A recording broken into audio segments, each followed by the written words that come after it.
अखेर या महापालिका कर्मचाऱ्यांना 18,000 दिवाळी सानुग्रह अनुदान मिळणार. यामध्ये अंगणवाडी सेविका, वैद्यकीय अधिकारी व आरोग्य कर्मचारी यांनाही बोनस मिळणार. किती ते पाहूया सविस्तर. तत्पूर्वी चॅनलला अजूनही सबस्क्राईब केले नसेल तर सबस्क्राईब करा, समोरील बेललाही क्लिक करा, म्हणजे असेच नवनवीन लेटेस्ट अपडेट तुम्हाला पाहता येतील. महापालिका स्थायी समिती सभागृहात अधिकारी व कामगार संघटनेच्या नेत्यांमध्ये झालेल्या बैठकीनंतर एकरकमी 18,000 दिवाळी सानुग्रह अनुदान देण्याचे आयुक्तांनी मंगळवारी जाहीर केले आहे. आयुक्तांच्या निर्णयानंतर कामगारांनी आनंद व्यक्त केला असून यामुळे महापालिकेवरील 3.5 कोटींचा जादाचा आर्थिक भार पडणार आहे. उल्हासनगर महापालिकेतील आर्थिक स्थिती डबघाईला आली असून ठेकेदारांनी एकूण 80 कोटी देणी बाकी आहे.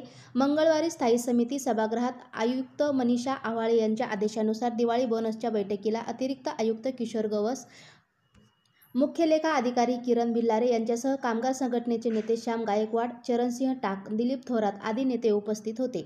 बैठकीत कर्मचाऱ्यांची दिवाळी गोड जाण्यासाठी 18,000 रुपये दिवाळी बोनस सानुग्रह अनुदान सर्वानुमते घोषित केले.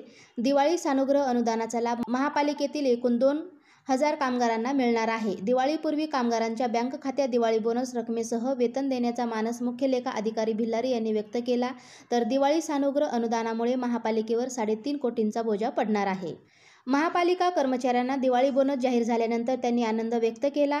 तर दुसरीकडे ठेकेदारांनी दिवाळी यावर्षी कोरडी जाणार असल्याचे बोलले जात आहे. महापालिका कामगाराबरोबरच आयुक्त मनीषा आव्हाळे यांनी महापालिका अंतर्गत काम करणाऱ्या अंगणवाडी सेविकांना 2,100 रुपये, तर वैद्यकीय अधिकाऱ्यांना 10,000, तर हेल्थ वर्कर्स यांना 5,000 दिवाळी बोनस यांना जाहीर केलेली आहे.